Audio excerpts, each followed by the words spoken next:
Enfin de retour dans la réserve. Encore 15 minutes sur ce chemin raboteux et je vais être au bord du lac.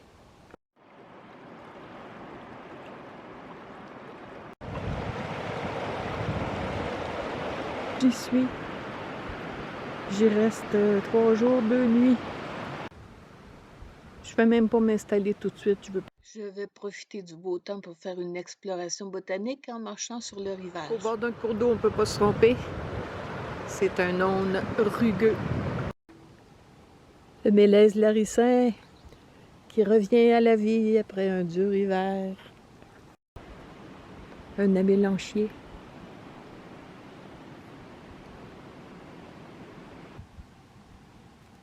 Le cassandre caliculé, avec les fleurs d'un seul côté de la tige. Le bleuet à rameaux veloutés. Les fleurs sont sorties, elles aussi vont bientôt éclore.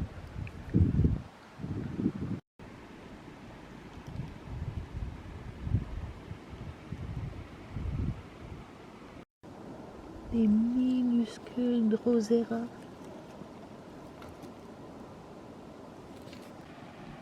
Des tout jeunes plantes d'immortelles blanches.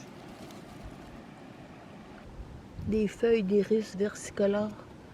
On peut les identifier parce que à la base des feuilles, il y a du violet. Il y en a toute une colonie.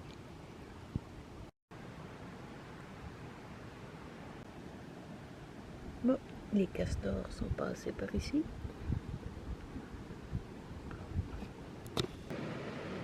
Les fraises des champs. Les ronces du mont Ida, framboisier sauvage, qui ressemblent énormément aux ronces alléganiennes, le mûrier sauvage. La façon de les distinguer avant que les fruits ne poussent, c'est que les tiges qui vont supporter les fruits, donc les tiges qui ont plus qu'un an, les feuilles ont 3 folioles, alors que les nouveaux plants, ceux de l'année, comme ici, les feuilles ont 5 folioles. Un buisson de mérite baumier. On peut l'identifier à l'odeur. Pas pour rien qu'on l'appelle le bois sans mot. Les cerisiers de Virginie sont en fleurs. Cerisier à grappes, on en voit partout dans la réserve. Cerisier de Pennsylvanie.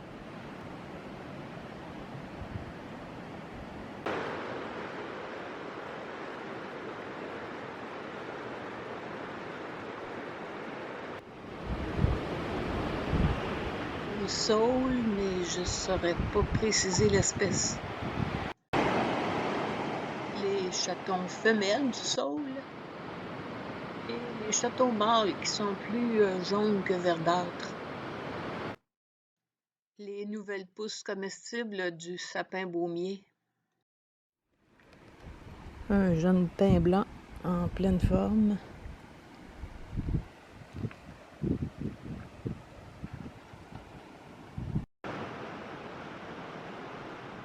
Un pin gris qui est loin d'avoir terminé sa croissance. Sur le pin gris, chaque bulle comme ça contient de la sève séchée. Un cône de pin gris à moitié ouvert. C'est rare qu'on peut observer ça parce que habituellement il s'ouvre seulement sous l'effet de la chaleur quand il y a un feu de forêt. Le sureau rouge. Les fleurs vont bientôt éclore. Les fleurs et les fruits sont les seules parties comestibles, les autres sont toxiques parce qu'ils contiennent du cyanure.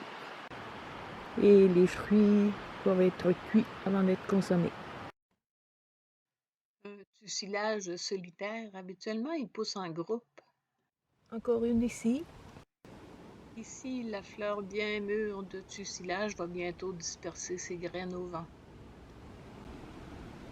Je me sens quand même privilégiée d'avoir tout cet espace, toute cette nature à moi toute seule. Mon campement est derrière les buissons, ici.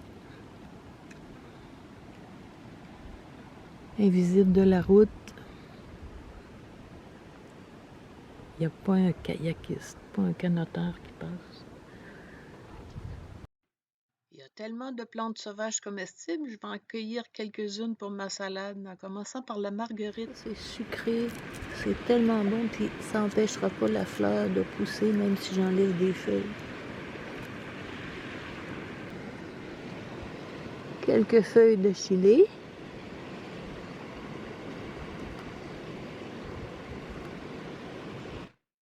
Quelques jeunes feuilles de pissenlit.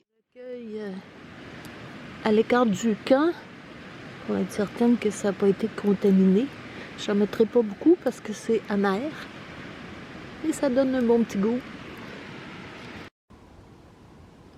Des fleurs de tussilage. Tiges croquantes et juteuses à la fois.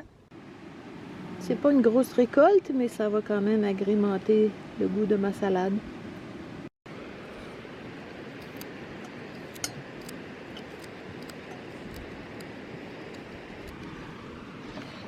Je vais ajouter à ça des légumes cultivés. J'ai ajouté une goutte d'huile, sel et poivre. Je me régale qu'avec la salade aux herbes sauvages. Super bon. Quand le soleil se cache, le mercure descend rapidement. Je vais aller monter ma tente de boulanger. C'est certainement le plus beau site de toute la réserve. Ici, une butte pour les bains de soleil. Là-bas de l'ombre quand il fait vraiment trop chaud. Un point de localisation. Il a pris ma place. Et je vais le laisser se reposer. Et on est dans l'herbe. Donc on peut marcher nu-pieds sans se blesser et sans se salir. Un accès à l'eau très facile.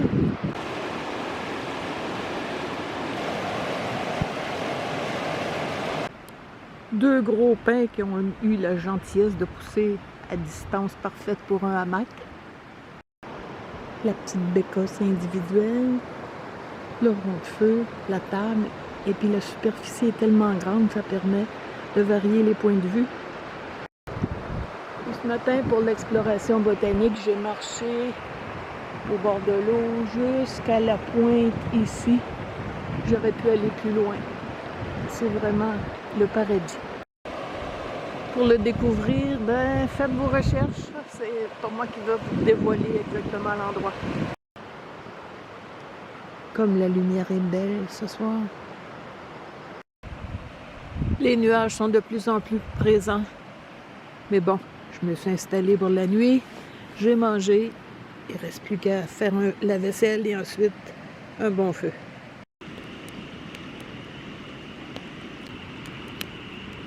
Pour moi, c'est un vrai bonheur d'entendre les trois musiques de la nature. Le feu qui crépite, l'eau qui fuit à toute vitesse et le chant des grenouilles. La journée va être belle. Il fait 14 degrés, déjà 2 de plus qu'au moment où je me suis levée. Mais ça a été plus froid que prévu cette nuit, 0. Alors j'avais mis la toile comme ça, pour un peu protéger du vent et de l'humidité. Depuis ce matin, j'observe les hâles, mais je pense pas qu'ils vont s'approcher à cause du courant.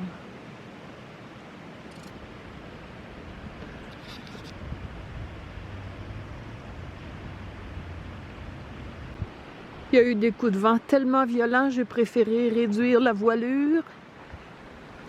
Là, je sais pas combien il fait, le thermomètre est parti au vent, mais ça s'est beaucoup rafraîchi. Et puis, le ciel est couvert. Alors, je me dépêche de faire le repas avant la pluie. Il est quand même 7h30.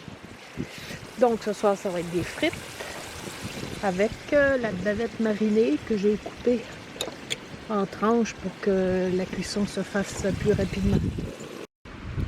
La salade est prête, les frites sont parfaites, elles sont encore chaudes. La bavette est presque à point. Je vais pouvoir manger avant la pluie. Pour plus de sécurité, j'ai tout rangé. Alors, je vais aller me faire un feu. Et puis, la peau d'ours est prête. Je l'ai bien appréciée hier. Ça a beau être la même chose tous les soirs. C'est toujours différent et on s'en lasse jamais. Le vent s'est calmé hier soir. La pluie est arrivée vers 4 heures et n'a pas discontinué depuis ce temps-là. Mais il a fait moins froid, peut-être 8 ou 9. Alors là, je suis en train de ranger. J'ai passé une très bonne nuit. C'était une bonne chose que j'ai rangé la plupart des choses à l'abri hier soir. Alors, je vous laisse avec les images du lac sous la pluie. Il ne peut pas toujours faire beau, mais des bivouacs, j'en ai prévu d'autres. Alors, peut-être que le soleil sera là la prochaine fois.